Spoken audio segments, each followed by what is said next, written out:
Hey, this is Galen from the Hold Steady, and you're listening to the Hood Rat Recap Podcast.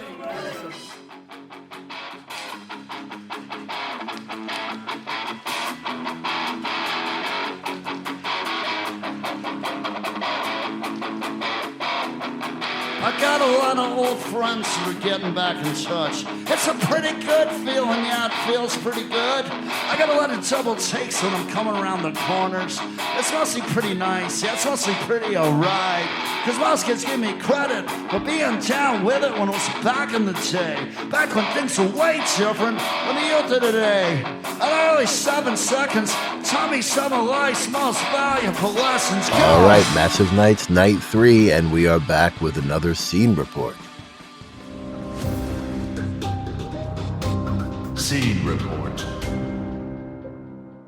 So, and tonight it was me and Mike, and we were joined by Kevin, who flew in. I did. What's up, Kev? What'd you think? It was great. I mean, we kind of have to go back to the beginning. It started with me changing a flight to get there early because you kept saying, there's a surprise at soundcheck. There's a surprise at soundcheck. You got to be there for soundcheck, because I would have missed soundcheck if I had my earliest flight. So I left my hotel at 6:30 this morning to get to the airport, drop a rental car off, and you picked me up at 12 o'clock, went home, dropped my stuff, pet my dogs, and it brings us to Brooklyn Bowl, where, I mean, there's a couple of things we have to talk about today. First off, we all wore Hood Rat Recap sweatshirts, which... Ugly Christmas sweaters. Christmas sweaters. It feels like a sweatshirt. It's a Christmas sweater. Sweaters are usually scratchy. This one was very comfortable. Yeah, it's more like a Christmas Under Armour. Yeah, it's kind of... I enjoyed it. And I'm going to say, I'm glad we had it, considering Brooklyn Bowl might have been the coldest venue I've ever been in my life today. Yeah, it was really cold today. Like, I think the heater was broken. That's what they mentioned. The heater was broken. So, I mean, we fought through. Props to everyone from the scene who kind of, like, you were seeing your breath. And even getting in, they checked us in. Thankfully, we got in pretty quick. But it was cold waiting online. But then once you got in for the soundcheck event and the band came, yeah, it was colder inside. And the band came down, and literally, you would think we were going on a snowshoe excursion of Alaska with the way Tad was dressed and Franz. Like, they were bundled. I mean, yeah, Tad had a hat on, like a full-on, like, fuzzy ear hat. flap. Ear flap hat. But he still had his spotlight on over the top of it. Right. And everybody was bundled. Craig, everybody was definitely feeling the cold, but to their credit, they delivered, as they always do. And the surprise was we got 10 songs that would be a new Hold Steady record. Yeah, they played the entire new, all the new songs, all the songs they have written. They still are not committing to calling it the new record. Right. And the fact of the matter is they're saying that these songs have not been recorded. Correct. And on the set list, it's just called new songs. There's no title. There's no anything. They said a few times during the performances that these could be working titles, that these may change. And they alluded that one or two may actually change because they're still not sure that that's the final that they're at. Yeah. I think at one point, Franz said that he named one song after the brand of eraser that was sitting on his desk at the time. Yes. So I could imagine we're going to see some name changes. We will. But I got to say, the new record was pretty good, man. I'm real psyched for it. Yeah, I thought, Gasper, you'd be especially excited about it because it seems like we have a through storyline. I mean, do you guys agree with that? Yeah, definitely. I mean, I don't have my hands around it yet, but it's definitely there. It's definitely there. And we have 3 character names in the song titles. So, like, it sort of feels like it's going to be another Trinity story, which we kind of seem to... Right. I guess that's what they like to write about, sort of bizarre love triangles. From what I could see, it's a love triangle. There's definitely a death involved. And the rest is I have some speculation. When we get into the deeper show, I would like to flush that out a little bit. But, yeah, I mean... we got to spend some time with these songs, too. And I think we're going to get our opportunity because they said that they may release this at some point as a live Bandcamp thing, which will be interesting because I would imagine that would, in hindsight, that would probably have to come out after the record release. So we might not see it for a while. But they did say that they were going to release it on Bandcamp. So You know what? The interesting thing about this band is that I wouldn't be surprised if they put these live versions out first because it's just something. It's like something they would do. Nobody, like, no band would play 10 songs that nobody knows up front just to be like, hey guys, here you go. And to their credit, what they did explain was that they like to kind of gauge how songs work by getting a live reaction. So, Right. I mean, for all of us in the room, this was the first time we had heard a bunch of these songs. Some of them they have played, but there was definitely songs that we had not heard before or have been played before. Did you guys have any favorites? Anything that stood out to you? Yeah, I mean, I really liked Bronco 2. I feel like Bronco 2 could be right off the first record. It's old school, hold steady. And that's a sound that we haven't really heard in quite a while in new material. So I'm excited to see what that develops into. But the initial sound to me sounded like it could have been off of Almost Killed Me. Yeah, and I don't want to give too much away because we'll do a deeper show on it. But to me, just initial, like on the first, they played 10 songs for everybody who was listening. It was 10 tracks.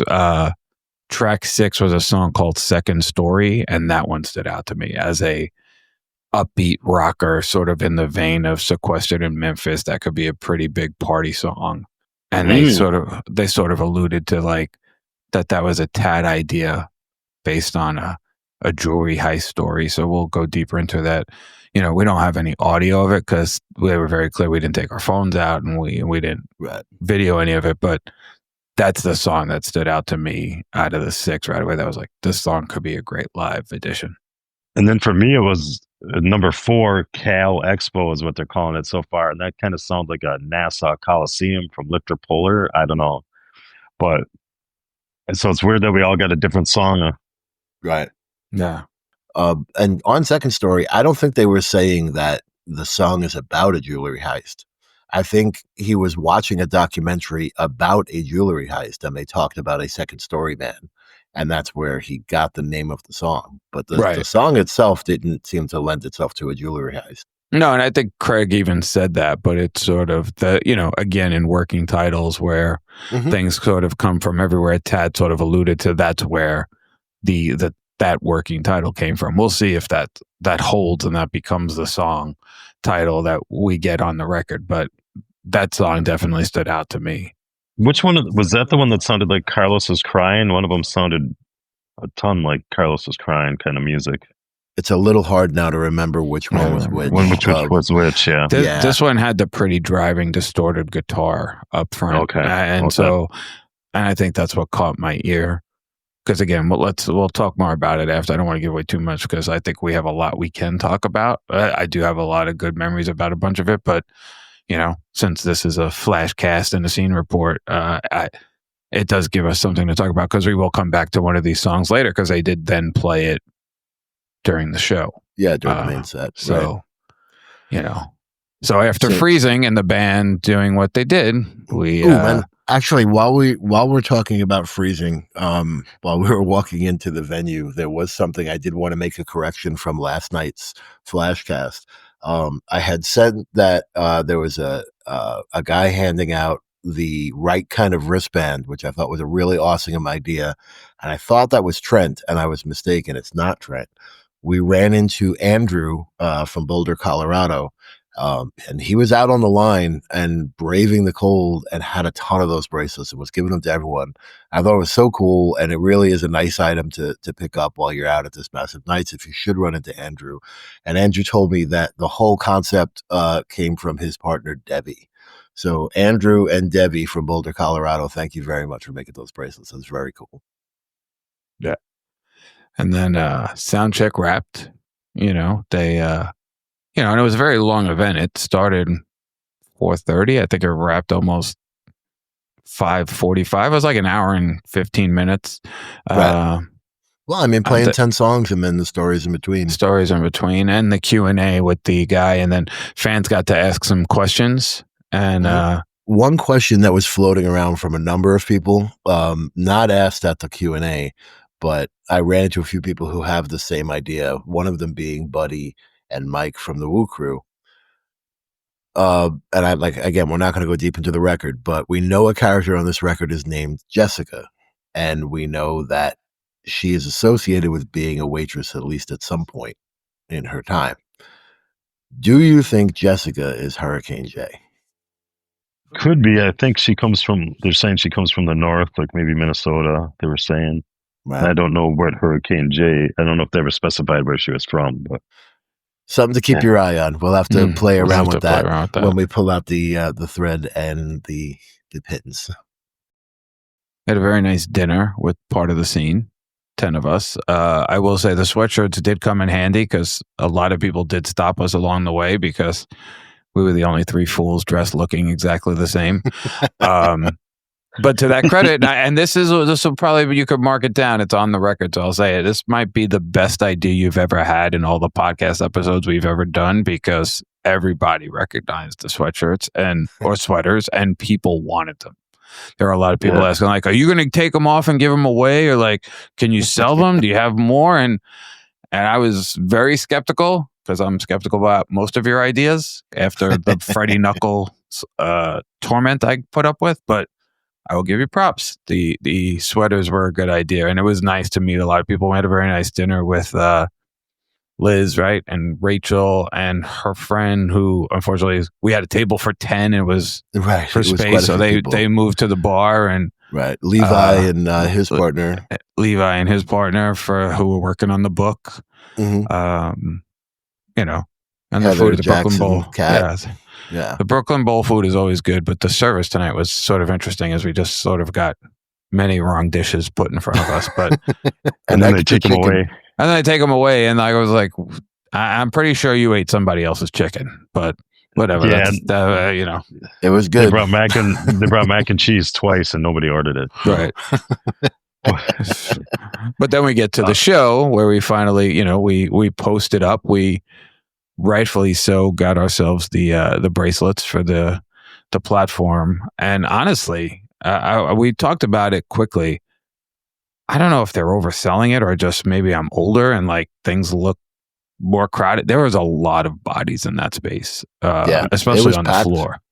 Yes, very hard to move. So all those people on the ground that get their beers and make their way back, you guys should get medals for the way you guys can traverse the crowd. But the show started about 8:30, and they came down, and as they know, they're opening for themselves. When yesterday there was separation in the Sundays, and today they were stay in the positives. The heat had come up a little bit, so they were not all as bundled up. Ted was in his custom suit. Franz was in his suit. And they were ready to go. And I think the minute everybody heard Stay Positive and that first bit of Constructive Summer, which we've had open many shows, but you kind of knew you were in for a ride because right away then your brain starts to go, oh shit, if they're playing this whole record, what's going to come that we haven't heard? And there was a lot. Look, I knew I was going to get Lord, I'm Discouraged. I played that one a lot, but Mike got Both Crosses, which is, we talked about as it played. He's like one of his white whales. You got One for the Cutters. Yeah, and I thought those two songs, Both Crosses and One for the Cutters, could have sounded good on the Story Setters set. It sounded kind of like something off of those. Yeah. Yeah. They were great. To me, though, the big, and as much as I like Lord, I'm Discouraged, Two-Handed Handshake stole it for me. I mean, hearing that song live, I kind of forgot how much I loved that record as one of those bonus tunes that you kind of don't remember. And that one stood out to me. That's what I say about Stay Positive. It's got the best bonus tunes of any of their albums because we got Asking for Adderall, Two-Handed Handshake, and what was the other one? Shit. Cheyenne Sunrise and Midnight Holler. Yeah, and I thought they were gonna lead the stage with the Whoa-Ho-Hos from Slapped Actress. I go, that'll be perfect, but they went right into Midnight Holler. Really a shock. Yeah, and by playing Two-Handed Handshake and Midnight Holler, they scratched off a couple of white whales for people because I know a few people really want those songs. Yeah, and like I said, it was great to hear those, and even just that record. they could play that record all the time for me, and I would never be bored. Because songs like Navy Sheets, which we don't always get all the time, and Joke About Jamaica, we've talked about on the show. So like those deeper cuts were fun, and then you can't go wrong with Sequestered in Memphis. Like Constructive Summer into Sequestered in Memphis, like we always joke about how certain songs play together, and those two songs really do go well. It's kind of a great 1-2 punch for a record. I was just gonna say, if we were smart, when we walked in, we would have saw the double neck guitar and kind of guessed that they were going to play "Stay Positive." But maybe we didn't put 2 and 2 together. Yeah, I didn't think of that. I didn't think of that either. But that's a great point. And of course, "Stay Positive" brings the Mosh Pit Josh appearance. He was in great vocal form tonight. I got to give him a shout out. Probably one of his. He was amazing tonight. He was really extra shouty. His pitch was better than some other points. I think because it was earlier in the night, the beer hadn't kind of hit him as much as it might if it was later when they usually do that. So good on him. Yeah. I got to say, for only picking one show out of the 4 nights that they're playing, you definitely picked the right one for you. I was going to say, like, I'm going to try and come tomorrow if I can muster and, power rally and stuff. But even if I didn't, if this is the only show I got to see for me personally, I'm content. Like, you guys could put your other shows up. You could put Wednesday and Thursday up. But I kind of feel like looking at the set list and what we've talked about, that this Friday show smoked those.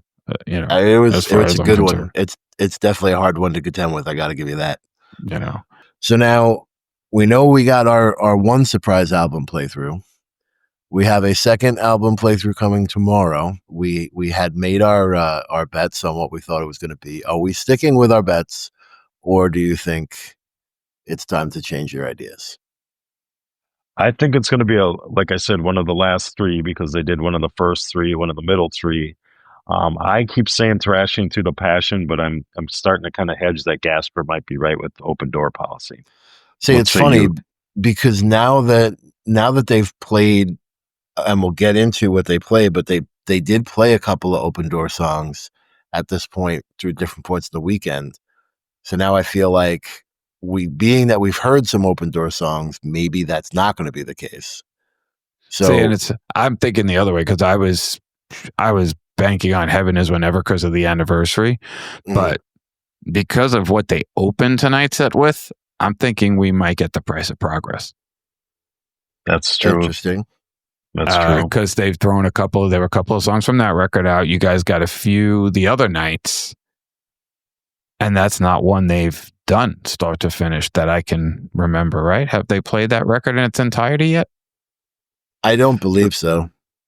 And as the last record, I'm starting to wonder if we just might get Almost Killed Me if they just go back to the original. That's a fair bet too. Yeah. I don't know. So, well, it's anyone's guess. Well, what are we locking in for the picks now? Because the challenge coin is on the line. So, Mike, are you going to stick with Thrashing? Or are you going to change now that you're one show to go? I'll stick with Thrashing, even though it's their least album of an album. So, but I'll stick with it. Then maybe we should just lock it in, and you got to ride it out. I mean, Geppy, you're gonna stay? Or you're gonna go to Almost Killed Me? I mean, we haven't heard Unpleasant Breakfast yet, so I don't see them getting through the weekend without playing Unpleasant Breakfast. Not that they couldn't play it in the main set, but I'm gonna stay. Yeah, I'm gonna stay with Open Door Policy. Okay. What are you doing?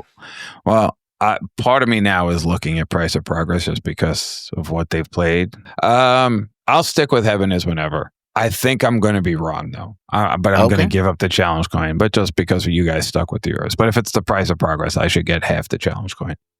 All right. So now let's get into the main set. What did you guys think when you heard the first couple tings of, did you realize it was Birdwatchers right away starting out so last night they started out with Curves and Nerves. Now they're starting out with the Birdwatchers. I kind of like starting out with a rare song to start out the main set with, because why not? I mean, everybody's all eager to hear what it is. You might as well play a rare song there. And I thought it was a great surprise. It's not one that I don't think I've ever heard them play Birdwatchers. Maybe early on when they first started playing that was a new record, but like it's not really one that's in the set. Yeah, so it's I don't cool. remember ever hearing it. And I will say, like, before I could even process it, to Mike's credit, he was like, Birdwatchers. Like, he called it out on like 3 notes of Franz's keyboard bit that he was playing. He was in on that song. I was most happy for Chris Lang. It was his White Whale song. So he got his White Whale, yep. Which was great. And it had the horn steady because they started right off with the horn steady, which was also cool, which I don't think you guys had the mini nights before, right? They haven't been there. This was the first appearance. Their first appearance for the weekend. So, that was great. And then look, and you just got so many classics and some deep cuts. Like, and funny enough, for as much as $40 has been like your White Whale, like it's almost like they're playing it a lot more now, whether it's because people are into it, but you got it again tonight, which was, well, I mean, if you remember back when we first started talking about $40 and they played it for the first time, you had made that prediction.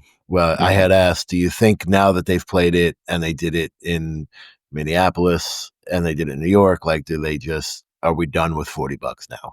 And you had said, like, a song like that gets the reaction that it does, why not put it in the set from time to time? And I think that's what we're seeing. So yeah, we got $40 tonight. I was happy to hear it. You know, we got Malachi and Jessica, which was the new song, which we had heard in the afternoon. Right. And then, funny enough, when it started the second time, I kind of was like, hey, this is the new song. Like, it took me a minute. It took me hearing the lyric where he mentions their name. Yeah. But I was like, oh, this is the new song. And so, which is always a sign of a good song, that after hearing it really one time before, it was memorable enough for me to go, oh, I remember that from this afternoon. And now, do you feel like hearing it in the main set, at least the way I feel is, it was awesome hearing all the new stuff in the soundcheck party. But when they play soundcheck, they're playing at like half level. You know what I mean? The energy isn't the same. And so the song isn't played quite the same. I feel like when they played Malachi and Jessica in the main set, it sounded almost like a different song. Like it's that much better. Yeah. Yeah. Especially since they played, I go, they're not going to play it again because they played it in the sound check. But then I was like, Kevin, 20 seconds, like Kevin said, I was having a couple seconds to place it. And then I go, oh, this must be a new song. And then, so it took me like 10 seconds to place it. But then you're right, it did sound almost like a different song. I agree. And also, to their credit, they had it right after Chips Ahoy, which was, you know, that every once you get the line of, this is a song about a boy, a girl, and a horse. And it's like, oh, you're right away in a moment. And then Malachi and Jessica comes right after that. And then we got Sketchy Metal, which was cool. It fits right in there, too. It was a great. Look, to me, this is probably one of my favorite shows. This set list across the board. We got Entitlement Crew, which I talk about how much I love that one. We got Hood Rat, which they do play all the time now because of the confetti bit. I do have to throw a flag on everybody that's throwing confetti and streamers at the wrong points. Like, the amount of streamers that were flying at the wrong points. And I'm just like, is this for real? Oh, wasn't that coming No, from the that was ceiling, people or was that behind people us. And it was like 3 or 4 people. I don't know if they're trying to make new moments or they just didn't know. And they're like, hey, we're just going to shoot streamers off at various points. So foul on you. I was handing out some confetti, and God bless people, they were throwing it as soon as I handed it to them. So, but there's no rules. It's rock and roll. Remember, what did Confetti Yeti teach us? He told us there's no rock and roll rules. So they can throw it whenever they want, Kevin. Let's not be such a curmudgeon. I'm tired, so I'll forgive everybody. We got Family Farm, which is cool, which I always love. The Van Halen line in that song always is a standout to me. So I love that one, that she has Eruption as her ringtone. Mm-hmm. I mean, like I said, for me, this was the best possible set I think I could have gotten. It's one of my favorite Massive Night shows I think I've ever seen. So we got 18 songs on top of, what did they play? 13 and 15. So it was 15. We got 33 songs tonight. Yeah, all told 33 songs. This was a longer set than it was last night by 3 songs. So yeah, and 10 in the sound check. So it was quite a night. That's a lot on a band. And props to Craig and his voice. He sounded great, and the band. The band's always on point, but you always worried about a singer and his voice. And 43 songs did not seem to have any effect on him. All right, well, tonight was an amazing night. You really did pick a good one, Kev, and we're going to see what tomorrow holds and see how they manage to outdo themselves yet again, because this really has been a weekend of them outdoing themselves night after night. There's just one thing I want to say too before we call it for tonight. We met a lot of the scene, or me especially, as the guy that doesn't go to as many shows, and it was great for how many people came up and thanked us for what we do and this podcast, and like the compliments that you all gave really was heartwarming and really was really nice to hear. I got in the car with my wife who picked me up, and I said to her, I'm like, we do this show and we talk to ourselves because we love talking to each other and we shoot the shit, but when all the people that came up tonight and that was like, oh God, we listen to the show, we love it, and giving you crap for Freddie Knuckles, which has been a fun bit, and like I really wanted to acknowledge all those people. Dave from Minneapolis, the guy at the end, was super friendly, taking pictures. We talk all the time about how great the scene is, but tonight being there together, the three of us, to experience the show and just the compliments we got for what we do was important and nice to hear. It was amazing, and I had a couple others. So we sat and ate dinner with Keegan and Levi, and they got a book project with the Hold Steady coming out that we're going to be a small part of. So I just wanted to give them a shout out. I talked to Keegan from Connecticut. He was the one that was dancing really cool during the sound check. He's a great fan. Billy from Jersey was there. We saw a cat from Jersey, and then Shirts at the Show. I forget his name, but check him out. Shirts at the Show on Instagram. It's a great fun. He does concert t-shirts, the wackiest concert t-shirts at every show. It's a really great site on Instagram there. And then, and then last night I had talked to Matt from Minneapolis. He's the one he's like 6'4", 6'5", I don't know. He's like huge. And Matt, I will see you either at Atmosphere, and if I don't see you at Atmosphere, I'll see you at Hold Steady again for sure. So I just want to give a shout out to all those guys. And then we had 2 new fans that were at their first massive night, and they were kind enough to give us a little voicemail. So let's listen to that. Cool, thanks, man. Just say. Ralph and Rob from Jersey. Songs would be Charlemagne, Sweatpants. What's the one I like that you don't? Oaks. No, it's It ends. What's the last song on Separation Sunday? It's Resurrection. Resurrection, that for sure. Those are some good ones. Yeah. And so this is your And also the one from the newer one in the bathroom. Uncomfortable breakfast. Uncomfortable breakfast, or something like that. Something like that. Unpleasant breakfast. There you go. We like You that guys too. do it. Yeah, we're getting all right. there. And this is your first Massive Nights, right? First Massive Nights. All right, welcome. You're gonna have a hell of a time, Introduced to them way back through Boys and Girls. Oh. So always liked the band, but never jumped on the live train. No, so. Oh, you guys are gonna fucking have a good time. Yeah. Thank you very much. Thank you guys for listening. All right. See you guys. That was great. So those guys were great, and they were at their first show, and they got to throw confetti for the first time, and I think they had a blast. I can relate to them because I had an uncomfortable breakfast in the airport this morning that wasn't very good. So, You know what? We've been there. You know how many times I've blown song titles? So good on them. I'm glad they enjoyed it. I hope they had a great time. Absolutely. And you know what? While we're shouting out people, Bill from Chicago made it down. We didn't think he was going to make it. He didn't think he was going to make it. And he made an appearance tonight, so it was cool to see Bill. And of course, I got to see Dallas came over, who I always enjoy seeing. I know you guys saw him, but it was nice for me to see him. And Dave from Boston, right? He was there. We saw him. And again, Howard, the whole crew. Like I said, we talk about all the time how great the scene is. But tonight, being there together, the three of us to experience a show and the feedback from the people that listen and saw the thing, I wanted to make sure we singled that out because it would be a big mistake on our point if we didn't call that out, since at the end of every show we always say we do this because they listen, and we got some sort of firsthand feedback about it, and that was really cool. Yeah, absolutely. All right, man. All right. I think we're going to leave it there, but we'll see what tomorrow night holds. So if I don't make it, I hope you guys have a blast. If I do make it, I'll see you there. But if I don't get to go again, I can totally feel like I got my massive night's worth after tonight's show. I got to stand at a whole concert, an entire concert right next to Kevin. That's never happened before. He's usually way That is back. true. It has never happened. And you know what? I enjoyed every second of the view behind your head. And